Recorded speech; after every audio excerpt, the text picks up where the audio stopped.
बिस्मिल्लाहिर्रहमानिर्रहीम। आज हम ओ लेवल अकाउंटिंग जिसका कोड है 7707 वेरिएंट 22, इसका अक्टूबर नवंबर 2022 का क्वेश्चन नंबर 1 करने जा रहे हैं। और क्वेश्चन नंबर 1 रिलेट्स करता है आपकी सोल प्रोप्राइटरशिप के फाइनेंशियल स्टेटमेंट से। और before starting I would like to tell you one very important thing for you. अगर आप क्राचीज एकेडमी के यूट्यूब चैनल को विजिट करें और अगर आप फर्स्ट टाइम ये वीडियो देख रहे हैं तो वहाँ पर आपको तकरीबन प्रीवियसली 8 to 10 ईयर्स के past papers O level accounting के, एस लेवल अकाउंटिंग के भी मिलेंगे आपको और ए लेवल अकाउंटिंग के भी मिलेंगे। तो अगर आप पास्ट पेपर्स की प्रैक्टिस कर रहे हैं तो it's a very good resource under one roof. वहाँ विजिट ज़रूर करें जाके और पास्ट पेपर्स और उनको क्लैरिटी के साथ कि कौन कौन से कंसेप्ट उसके अंदर आए हैं जिनको आप यूज़ कर रहे होंगे प्रैक्टिकली अपने एग्जामिनेशन पेपर में इंशाल्लाह। तो वो सब आपको सीखने को मिलेगा। इट्स ऑल फ्री, कोई इसके चार्जेस नहीं है, just to facilitate you in your studies. So with all this let's start from question number 1। This is very important और नॉर्मली ये रिपीट होता है क्वेश्चन। अक्सर आपको एग्जामिनेशन पेपर्स के अंदर मिलेगा कि सोल प्रोप्राइटरशिप के फाइनेंशियल स्टेटमेंट्स को वो पूछ लेता है। इनकम स्टेटमेंट हो गया, वर्किंग कैपिटल हो गया, बैलेंस शीट हो गई, ये सब कुछ आ रहा होता है। तो लेट्स सी इसके अंदर क्या है। BC a sole trader prepared the following trial balance from its accounts on 31st August 2022। ये जो ईयर एंड है जिस पे इसका साल एंड होता है वो बड़ा इंपॉर्टेंट होता है, उसको मार्क कर लिया करें ताकि आपको नीचे जो एडजस्टमेंट्स होती हैं उनको समझने में आसानी होती है कि आपका ईयर एंड कब हो रहा है और एक्चुअली नीचे जो एडजस्टमेंट्स हैं वो किस पीरियड से रिलेट्स करती हैं। तो 31 अगस्त 2022 को मार्क कर लिया हमने। उसके बाद ट्रायल बैलेंस आपको दिया हुआ है। ट्रायल बैलेंस की डेबिट साइड है और ट्रायल बैलेंस की क्रेडिट साइड है। ट्रायल बैलेंस क्या होता है कि लेजर आपको पता है कि जो ट्रांजैक्शंस होती हैं उनको आप रिकॉर्ड करते हैं, उसकी जर्नल एंट्रीज पास करते हैं, जर्नल एंट्रीज होती हैं, उसके बाद लेजर में पोस्टिंग हो रही होती है और लेजर की जो बैलेंसेस होते हैं उसको हम ट्रायल बैलेंस के अंदर लेकर आते हैं। और ट्रायल बैलेंस अगर आपका टेली होता है it means what ever you did previously was all right, वो सही था।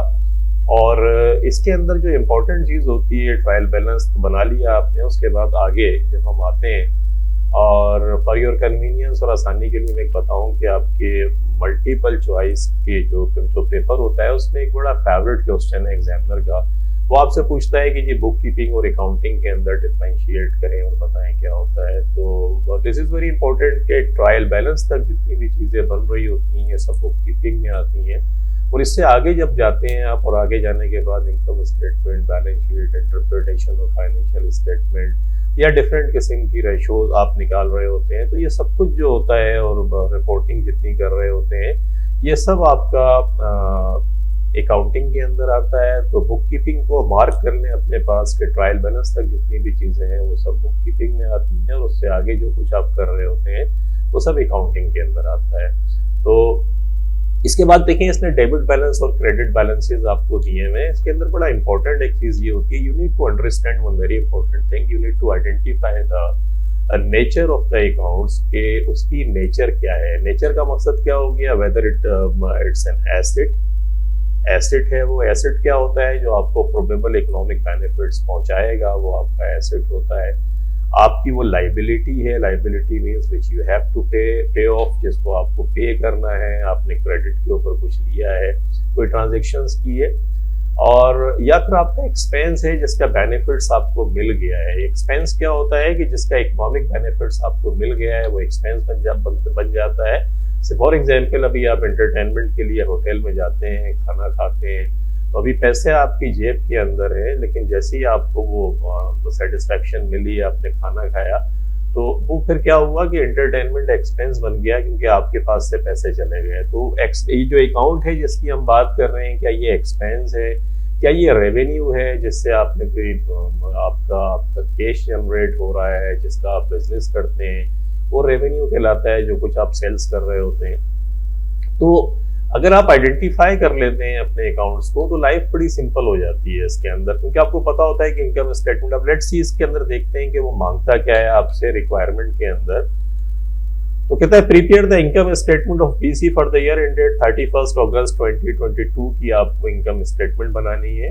नॉर्मली ये बैलेंस शीट इनकम स्टेटमेंट हो गई आपकी। उसके बाद कहता है कैलकुलेट द वर्किंग कैपिटल। अब देखिए इनकम स्टेटमेंट के अंदर क्या होता है कि इनकम स्टेटमेंट के अंदर एक्सपेंसेस एंड रेवेन्यूज, जो आपके रेवेन्यूज हैं और जो एक्सपेंसेस हैं, ये दो चीजें इनकम स्टेटमेंट के अंदर आती हैं। और वर्किंग कैपिटल जो होता है वो क्या होता है, करंट एसेट्स में से माइनस कर देते हैं करंट लायबिलिटीज को।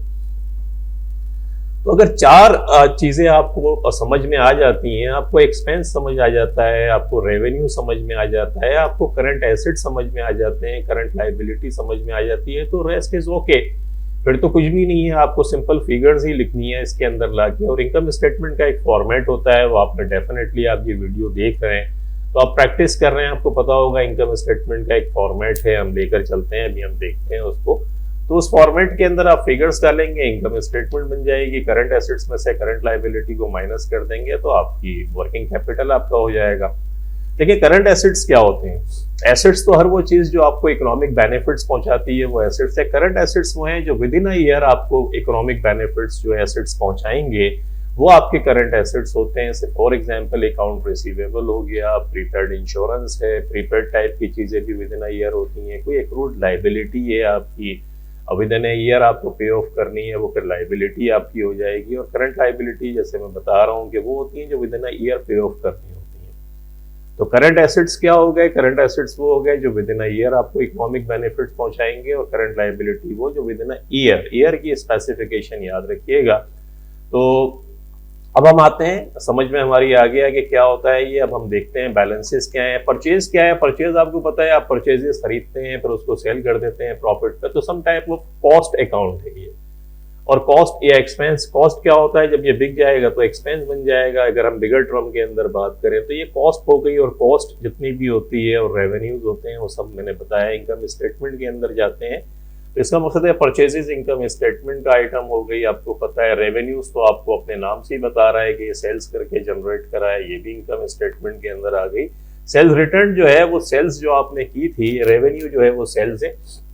इसमें जो माल वापस आ गया तो ये कॉन्ट्रा रेवेन्यू अकाउंट है, इसमें से माइनस हो जाएगा सेल्स में से। याद रखिएगा सेल्स रिटर्न्स वापस आ गया तो 231,500 में से इसको 3,600 को माइनस कर देंगे सेल्स रिटर्न को। इन्वेंट्री क्या है, इन्वेंट्री का मकसद जो माल स्टार्ट के अंदर, for example if you are trading in furniture में अगर आप ट्रेडिंग कर रहे हैं तो जो फर्नीचर ईयर के शुरू में, साल के शुरू में आपके पास अवेलेबल था जिसको आपको बेचना था, वो ओपनिंग इन्वेंट्री कहलाती है।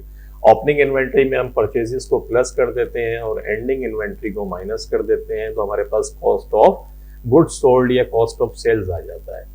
तो keep it in your mind, opening inventory ये भी इनकम स्टेटमेंट का आइटम हो गई, और क्योंकि ये डेफिनेटली बिक जाएगी तो ये भी इनकम स्टेटमेंट के अंदर आएगी। अलबत्ता जो इन्वेंट्री साल के एंड में, जैसे हम क्लोजिंग इन्वेंट्री कहते हैं, जो बच जाती है उसको फिर हम कहते हैं कि ये एंडिंग इन्वेंट्री है, और वो फिर हमारा एसेट होता है। वो एंडिंग इन्वेंट्री एक ऐसा आइटम है जो साइमल्टेनियसली जा रहा होता है इनकम स्टेटमेंट के अंदर भी, क्योंकि वो कॉस्ट ऑफ गुड्स सोल्ड आप कैलकुलेट कर रहे होते हैं। तो ओपनिंग इन्वेंट्री जो माल शुरू में आपके पास पड़ा हुआ था उसके अंदर आपने परचेजेस करी और उन दोनों को जमा करके गुड्स अवेलेबल फॉर सेल्स, और उसके अंदर से फिर माइनस कर दिया आपने क्लोजिंग इन्वेंट्री, तो फिर कॉस्ट ऑफ सेल्स। ये बड़ा सिंपल है, परचेजेस में से परचेजेस रिटर्न को माइनस करेंगे, कैरेज अगर लाने में लगा है तो उसको भी ऐड कर देंगे, वो देखेंगे। लेकिन मैं सिंपली आपको समझा रहा था कि स्ट्रक्चर क्या होता है इसका। तो कैपिटल आपको पता है ये बैलेंस शीट का आइटम है, और ये फिर हम लेके, ये इनकम स्टेटमेंट नहीं है क्योंकि आपको अकाउंटिंग इक्वेशन अगर याद होगी कि assets is equal to liabilities plus capital, और यही अकाउंटिंग इक्वेशन बैलेंस शीट कहलाती है। और बैंक को अगर आप देखें तो बैंक जो है ये आप देखें क्रेडिट बैलेंस है। नॉर्मली बैंक का अगर डेबिट बैलेंस होता है तो फिर शो करता है कि ये आपका एसेट है, अगर ये क्रेडिट बैलेंस है तो इट शोज कि ये बैंक ओवरड्राफ्ट है, और ये आपकी लायबिलिटी है। याद रखिएगा यू हैव टू पे, क्योंकि जितने पैसे आपके बैंक में थे उससे ज्यादा आपने बैंक से निकलवा लिए। This is called bank overdraft, और जो बैंक ओवरड्राफ्ट होता है वो करंट लायबिलिटी होती है। तो keep it in your mind, bank का क्रेडिट बैलेंस है इसलिए ये आपकी करंट लायबिलिटी है। नॉन करंट एसेट्स, प्रीमिसेस जो आपकी बिल्डिंग वगैरह थी और मशीनरी आपकी आ गई।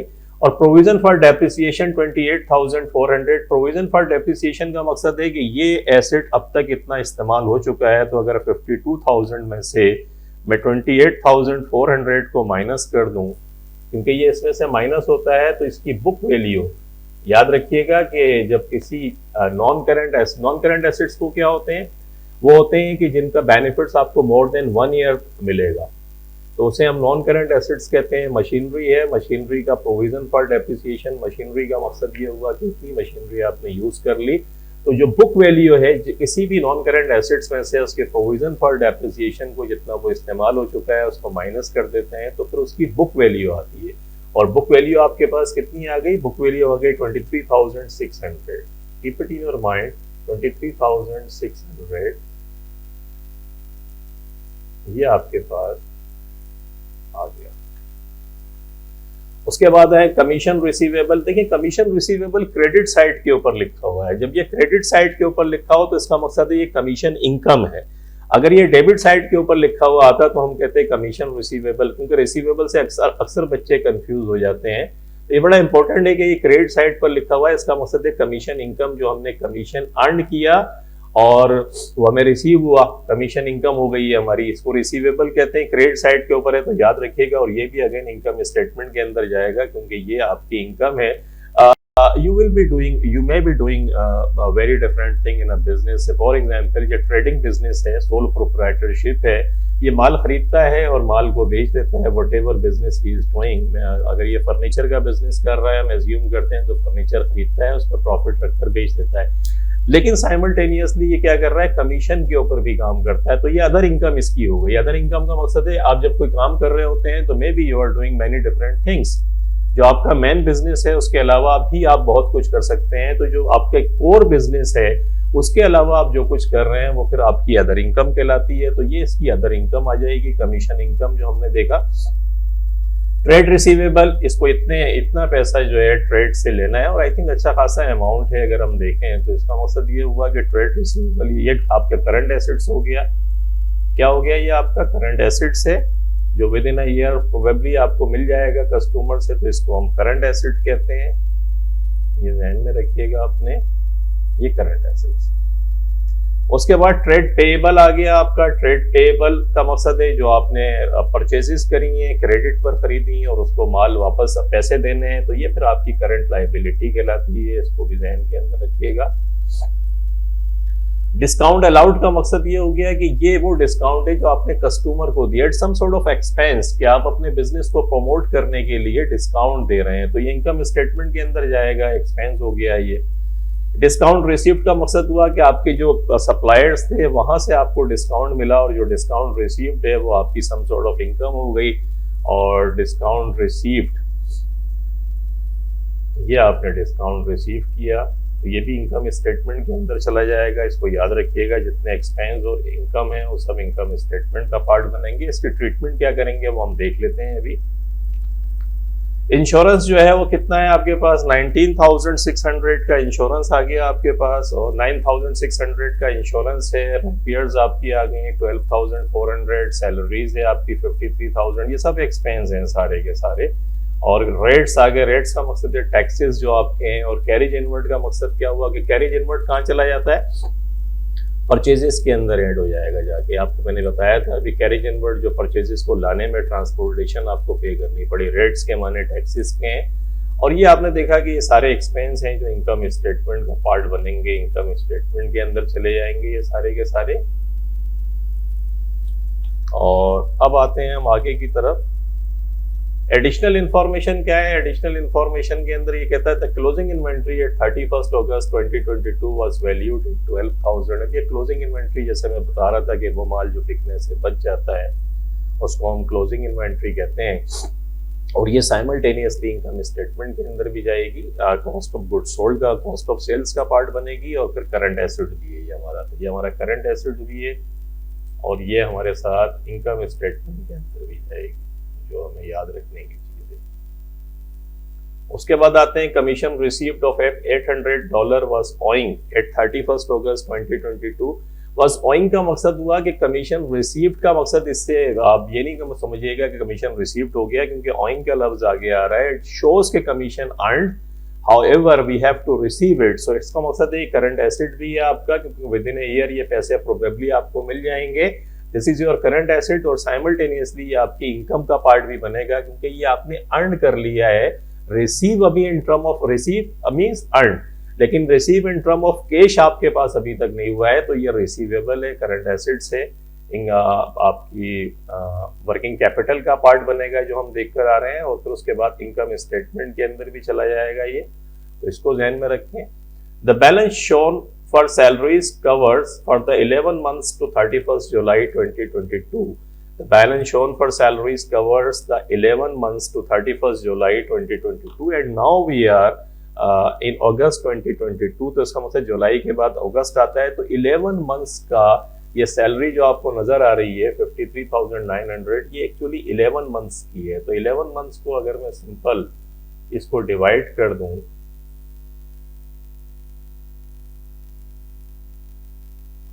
11 से, तो क्या आएगा 53,900 डिवाइडेड बाय 11, तो 4,900 आते हैं आपके पास।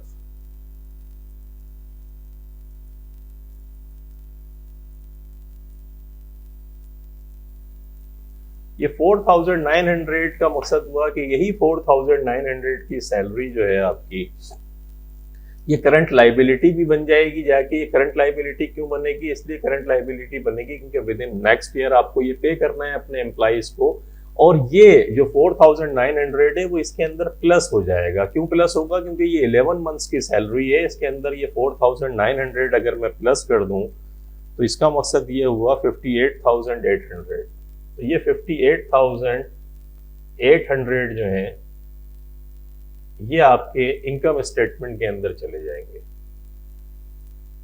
क्योंकि ये एडजस्टमेंट आपको दी हुई है, तो you have to understand carefully each adjustment के, वो एडजस्टमेंट के अंदर आपको क्या बता रहा है। तो ये हमने सैलरीज की एडजस्टमेंट देखी। Salaries for August 2022 are due and unpaid, जो अभी हम बात डिस्कस करके आ रहे हैं कि वो आर ड्यू हैं और अनपेड हैं, अभी तक पे नहीं हुई है। There have been no salary increases over the previous 12 months, कि कोई सैलरी इंक्रीज नहीं हुआ है प्रीवियस 12 मंथ्स के अंदर। And an equal amount is paid each month, और हर मंथ इक्वल अमाउंट पे करते हैं, जो भी हम कैलकुलेशन करके आ रहे हैं।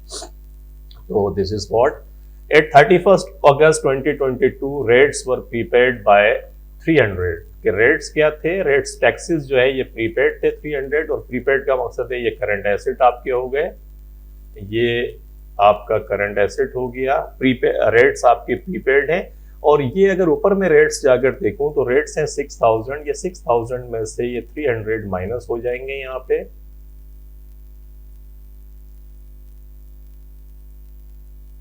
और माइनस होने के बाद 6,000 माइनस 300, तो ये 5,700। इसको ध्यान में रखिएगा।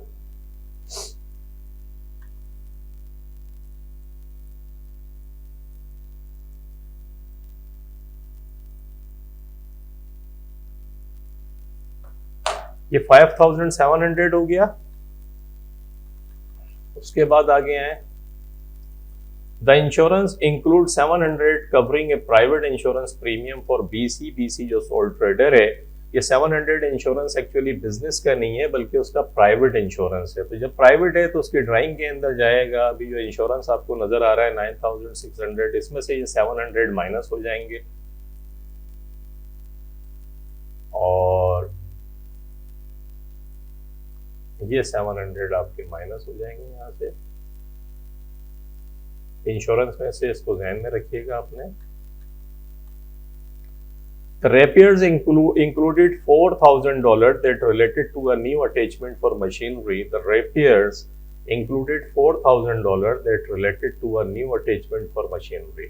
कि जो मशीनरी थी उसकी एक अटैचमेंट थी, that will enhance the life of the machinery. If anything is going to be enhanced, the life of machinery or any non-current assets, keep it in your mind that that is the cost, not the expense.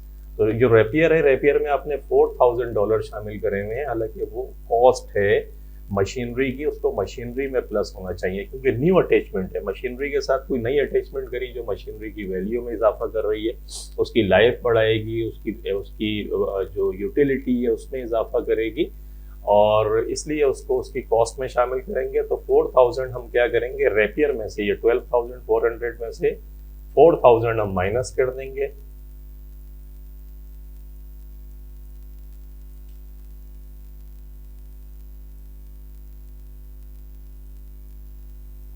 और जो machinery थी आपकी ये 23,600, इसके अंदर ये 4000 हम plus कर देंगे। इसमें क्यों करेंगे plus,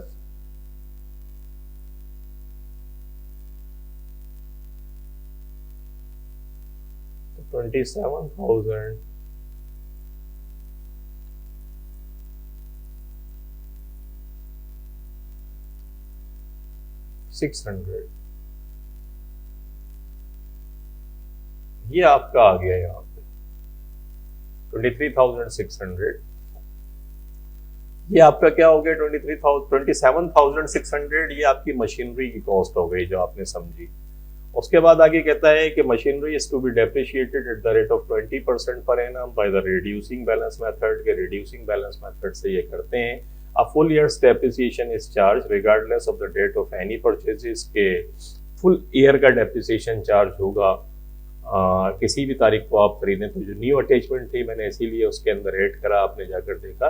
there were no disposal during the year, premises are not depreciated, premises आपकी डेप्रिशिएट नहीं होती हैं, लैंड से रिलेट्स करती हैं। प्रोबेबली ये लैंड है, अगर बिल्डिंग होती तो इसका भी डेप्रिसिएशन होता। तो प्रीमिसेस आपकी जो थी वो लैंड है जिसके ऊपर कोई डेप्रिसिएशन चार्ज नहीं होगा। मशीनरी के रिटर्न डाउन वैल्यू पे 20% होगा, तो ये 27,000 जो आपने निकाला है 600, इसका आप 20% निकाल लेंगे यहाँ पे। तो ये ध्यान में रखिएगा। और आपने देखा कि करंट एसेट्स करंट लाइबिलिटीज क्या थे, रेट्स जो प्रीपेड हैं या आपके करंट एसेट्स हो गए, और 4000 जो अटैचमेंट थी तो कॉस्ट के अंदर चला जाएगा आपका, और रेपियर में से माइनस हो गया। बाकी फिर आप क्या रह गया, देखें अगर आपकी समझ में ये सब कुछ आ गया है जो मैंने डिटेल से आपको बताया, तो life is very simple, very easy. आप बहुत इत्मीनान से एक सवाल को कर सकते हैं। लेट्स सी, हम देखते हैं, अब सिर्फ बैलेंसेस को उठा के लाने वाली स्टोरी है, बाकी कुछ भी नहीं है। देखें रेवेन्यू, ये पूरे का पूरा 231,500 देखें एज इट इज दिया हुआ था, हमने इसको सेम ये दिया हुआ है रेवेन्यू, आप इसको उठाकर लेकर आ गए, सिंपल, आपने कुछ नहीं करा। उसके बाद परचेजेस देखें 120,000 की दी हुई है।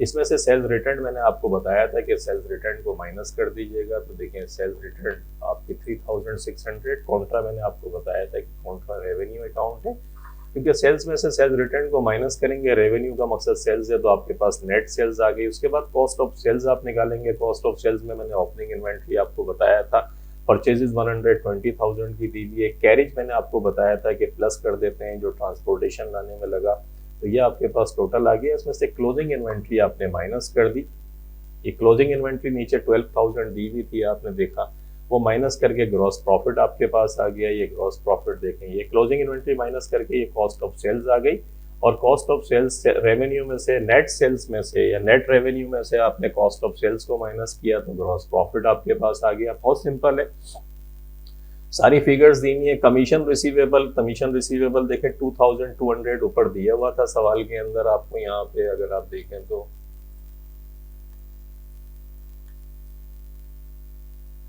2200 का कमीशन देखें, ये था कमीशन रिसीव। 800 जो मैंने नीचे आपको बताया था कि वो रिसीव्ड हो गया इन टर्म ऑफ मींस अर्नड हो गया, लेकिन रिसीव नहीं हुआ है इन टर्म ऑफ कैश आपको, तो वो प्लस कर देंगे इसके अंदर लाके। ये देखें कमीशन रिसीवेबल हो गया। डिस्काउंट रिसीव जो सप्लायर्स ने आपको दिया, हम देख कर आ रहे हैं, वो एज इट इज हमने यहाँ $1,400 यहाँ हम लेकर आ गए, क्योंकि ये अदर इनकम है आपकी। डिस्काउंट रिसीव्ड आपको याद होगा, मैंने आपको बताया था, दोबारा दिखा देता हूँ आपको। डिस्काउंट रिसीव देखें, डिस्काउंट रिसीव 1,400 देख रहे हैं आप, ये आपने कर दिया। अदर इनकम आपकी हो गई, अदर इनकम के बाद ये आ गया। उसके बाद फिर आप एक्सपेंसेस आपके जो हैं उनको आप माइनस कर देंगे। एक्सपेंसेस में से डिस्काउंट अलाउड, मैंने कहा था आपको अपने बिजनेस को प्रमोट करने के लिए जो डिस्काउंट दे रहे हैं वो एक्सपेंस है आपका 600 था, 600 आपको दिया हुआ था सवाल में, और आप देखें ये 600 एज इट इज, हमने इसमें कोई एडजस्टमेंट नहीं करी है, ये हम ऐसे दिया है। उसके बाद इंश्योरेंस में आपको समझा के आ रहा हूँ कि 9600 थे, उसमें बीसी का प्राइवेट इंश्योरेंस था 700 का, एडजस्टमेंट में वो हमने माइनस कर दिया, ये माइनस करके ये फिगर आ गई। रेपियर्स मैंने आपको बताया था कि $12,400 दिए हैं, उसमें 4000 की न्यू अटैचमेंट ऑफ मशीनरी थी, तो वो हम मशीनरी के कॉस्ट में हमें लेके जाना चाहिए था, हमने रेपियर में डाला हुआ था, इसलिए यहाँ से माइनस करके हम यहाँ ले आए। सैलरीज मैंने आपको बताया था कि 11 मंथ्स की डिवाइड करके पर मंथ की 4900 निकली थी, मैंने कहा था कि 12 मंथ की भी इसमें प्लस कर देंगे, तो ये एक्रूड एक्सपेंस है, तो देखें प्लस करके ये यहाँ लिखी हुई नजर आ रही है। रेट्स में से 300 रेट्स जो थे वो प्रीपेड थे, जो एडवांस पे करे हुए हैं वो माइनस कर दिया आपने 6000 में से, तो 5700, और डेप्रिसिएशन मैंने कहा था 27600, क्योंकि बुक वैल्यू 23600 आई थी, मैं अभी समझा के आ रहा हूँ आपको। उसमें 4000 न्यू अटैचमेंट के प्लस करके 20% जब आप निकालेंगे बुक वैल्यू को, तो 5520 आ गया। ये आपके टोटल एक्सपेंसेस आ गए, इन सबको आपने प्लस करा, इसमें से इसको माइनस करा, जो आपकी इनकम थी, तो आपके पास प्रॉफिट फॉर द ईयर आ गया $24,880। This is very simple. As I told you before, if you identify the accounts correctly, you see, you understand which is revenue, which is expense, what are the adjustments. So the rest is very, I mean to say, simple. You just have to put the figures in the format and you will get the profit or loss for the year. So with all this, ये section खत्म हुआ हमारा। Working capital के अंदर बड़ा simple है, देखें working capital क्या होता है। As I told you before, current assets minus current liabilities. तो करंट एसेट्स में इन्वेंट्री, क्लोजिंग इन्वेंट्री में समझा के आ रहा हूँ, 12,000 थी। ट्रेड रिसीवेबल मैंने कहा था आपसे करंट एसेट से with in a year receive होगा। कमीशन रिसीव्ड मींस मैंने आपको समझाया था कि ये वो कमीशन है जो अर्न कर लिया, लेकिन you have to receive from your customer, तो वो 800 भी आपका करंट एसेट थे। और रेट्स प्रीपेड भी मैं आपको समझा के आ रहा हूँ, जो एडवांस में टैक्सेस आपने दिए हुए हैं, ये आपके 4 आइटम थे जो करंट एसेट्स थे, इनको आपने प्लस कर लिया, ये आपके करंट एसेट्स हो गया। आके करंट लाइबिलिटीज में ट्रेड पेएबल, जो सप्लायर्स की लाइबिलिटी पे करनी है, सैलरीज ओइंग, जो आपको सैलरी पे करनी है $4,900, और बैंक में आपको समझा कर आ रहा था कि जो क्रेडिट बैलेंस दिया हुआ है, यही 3 लाइबिलिटी है जो अभी हम डिस्कस करके आ रहे हैं। ये आपने इनको प्लस कर दिया, ये 16,300 आया। करंट एसेट्स में से करंट लाइबिलिटीज को माइनस कर दिया, यू गेट वर्किंग कैपिटल।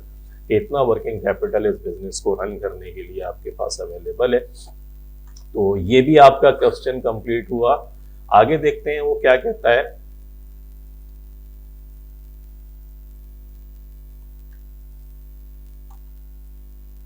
आगे कहता है BC has been making furniture of future plans for the business and needs to purchase $6,000 of machinery immediately. There are 2 options to finance the purchase के machinery उसको खरीदनी है, और 2 ऑप्शंस उसके पास available हैं।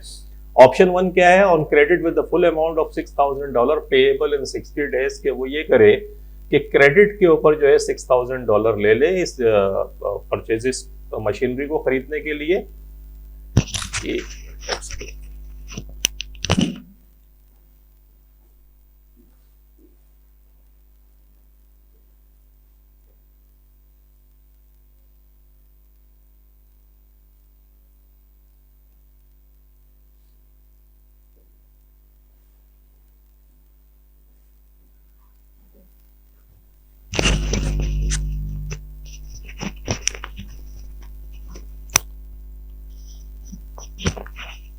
On credit with the full amount of 6,000 payable in 60 days के वो credit पर ये ले 6,000 और 60 डेज में पे कर दे $6,000 को। ऑप्टेन 6,000 8% लोन रीपेएबल इन 5 years, या लोन ले ले 5 years का। तो advice BC on which option he should use, justify your answer, कि कौन सा ऑप्शन वो यूज करेगा। तो देखिए दोनों ऑप्शंस के प्रोज एंड कॉन्स हैं। अगर वो क्रेडिट लेता है तो बड़ा अच्छा है कि इस पे इसको इंटरेस्ट पे नहीं करना पड़ेगा, लेकिन इस ऑप्शन में ज़रूरी नहीं है, क्योंकि ऑलरेडी आप देख कर आ रहे हैं इस सवाल के अंदर कि बैंक ओवरड्राफ्ट ऑलरेडी इसका है। आपने देखा क्वेश्चन के अंदर बैंक का क्रेडिट बैलेंस था, हमने करंट लाइबिलिटी बनाया है, तो इसका मकसद क्या हुआ कि ऑलरेडी इसका ओवरड्राफ्ट चल रहा है। और ओवरड्राफ्ट का मकसद आप समझते हैं कि बैंक में भी ना दे इसको पैसा कि, और क्रेडिट इसको ना मिले, लोन पे नहीं करना पड़ेगा, मकसद ये कि इस पर इंटरेस्ट पे नहीं करना पड़ेगा, ये एडवांटेज है। इसकी ऑलरेडी क्रेडिट पोजीशन कोई अच्छी नहीं है, तो मे बी इसको ये 60 डेज का क्रेडिट ना मिले, ये इसका डिसएडवांटेज है। फिर ये कि इसको पे करने के लिए अपफ्रंट पे करना पड़ेगा 60 डेज में। Do you have the cash available for it? Already trade receivable आपके पास ज़्यादा है खड़े हुए, तो अगर वो टाइम पर मिल गए तो पेमेंट हो सकती है, नहीं तो maybe you are not able to pay the credit within 60 days, ये भी आपके पास हो सकता है। अगर आप लोन करते हैं तो लोन का मकसद है इंटरेस्ट हर मंथ आपके प्रॉफिट को कम करेगा। इंटरेस्ट कम करने के लिए इंटरेस्ट जो है वो आपके प्रॉफिट को कम कर रहा होगा। सेकंड ये कि अगेन वही बात कि आप इसको जो 5 ईयर्स का मकसद है इंस्टॉलमेंट पे पे करना है, तो हर इंस्टॉलमेंट के लिए पैसे आपके पास अवेलेबल होंगे या नहीं होंगे। तो लेट्स सी इसके प्रोज एंड कॉन्स देख लेते हैं कि प्रोज एंड कॉन्स जो मैंने आपको एक्सप्लेन कर रहा था ये देख के फिर आप एक स्टैंडर्ड जुमला लिख दिया करें इस सवाल के अंदर कि जो BC है उसको evaluate the pros and cons and of the best suitable solution for it, कि इनको वो इवेल्युएट कर ले और इसमें से जो बेहतरीन चीज है उसको फिर अपने बिजनेस के हिसाब से वो ऑप्ट कर ले। हम इसको ये बता देते हैं कि हर एक के प्लसेस और माइनसेस क्या हैं। तो ओनली पे बैक का मकसद है कि सिर्फ 6000 आपको पे करना होगा, कोई इंटरेस्ट पे नहीं होगा। Credit may not be granted as already has an overdraft, जो मैं आपको बता के आ रहा हूँ। वर्किंग कैपिटल फंड्स में भी एडुकेटली प्रोवाइडेड ट्रेड रिसीवेबल पे ऑन टाइम, कि आपको ये पे करने के लिए वर्किंग कैपिटल होगा तो आप पे ऑफ करेंगे ना 60 डेज में, नहीं तो फिर कैसे करेंगे? तो वो एडिक्वेट होना चाहिए। Consider whether adequate funds will be available in 60 days and working capital will be reduce. Working capital क्यों रिड्यूस होगा? क्योंकि जब आप लोन लेंगे तो करंट लाइबिलिटीज बढ़ जाएंगी, करंट एसेट्स कम हो जाएंगे। जब करंट एसेट्स कम होते हैं और करंट लाइबिलिटीज ज़्यादा हो जाती हैं तो वर्किंग कैपिटल फिर आपका कम हो जाता है। ऑप्शन 2 में ये है कि इंटरेस्ट हर साल आपके प्रॉफिट को कम करेगा, इंटरेस्ट विल रिड्यूस प्रॉफिट करेगा, इंटरेस्ट आपको पे करना पड़ेगा। Consider whether funds will be available to repay the loan, वही अगेन ऑप्शन आ गया। Loan may not be granted is already BC के अंदर जो है इस कंपनी के अंदर ओवरड्राफ्ट की पोजीशन चल रही है। तो ये इसके प्रोज एंड कॉन्स थे और रिकमेंडेशंस ये हैं कि इसकी कि नॉर्मली अगर इसको ये लगता है कि विद इन 60 डेज ये पैसा अवेलेबल हो सकता है तो बेस्ट ऑप्शन इसका ये है कि 60 डेज लेके जान छुड़ाए अपनी। Have you got my point? Recommendations के अंदर आप लिख सकते हैं कि apparently the best option is to get credit for 60 days if the funds I mean to say are available within 60 to repay this amount within 60 days. तो best option आप इसमें लिख सकते हैं कि क्रेडिट वाला है कि 5 ईयर्स के चक्कर में ना पड़े कि 5 साल तक आप करते रहेंगे। मे बी लोन उसको मिल रहा है तो एक ऑप्शन ये भी हो सकता है कि 5 ईयर्स में लोन इकोनॉमी की पोजीशंस क्या हो सकती है, हो सकता है लोन का रेट बढ़ जाए, फ्लक्चुएटिंग रेट हो तो बैंक रेट बढ़ा दे आपका, तो अगेन आपको इंटरेस्ट ज़्यादा पे करना पड़ेगा। ये पॉइंट भी इसमें आप ऐड कर सकते हैं। तो चलें, ये फिर हुआ आपका, इसका मकसद है क्वेश्चन नंबर 1 आपका कंप्लीट हुआ। होप आपकी समझ में आया होगा, और अगर कोई चीज़ समझ नहीं आई तो बिल्कुल बताइएगा, आप लिखिएगा इसके अंदर। And again I am going to tell you कि if you visit Karachi's academy YouTube channel you will find a lot of the things over there, business studies, mathematics and name it, you find it there. और accounting के पिछले तकरीबन 7 to 8 years और I think 10 years के papers available हैं। आपके दोस्त हैं A level accounting, S level accounting भी जो बच्चे पढ़ रहे हैं उनके लिए भी दिस इज़ वेरी इंपॉर्टेंट कि आप उनको भी बताएं, आपके कॉलेज में पढ़ते हैं कि वहाँ भी सारे तकरीबन 5 to 6 ईयर्स के पेपर्स अवेलेबल हैं। पेपर 1 भी है, पेपर 2 भी है, and they are again just free just to facilitate you in your studies. So whatever problem you have, write to me, or inshallah I'll be trying my level best to facilitate you further. Thank you very much for watching the video. Allah.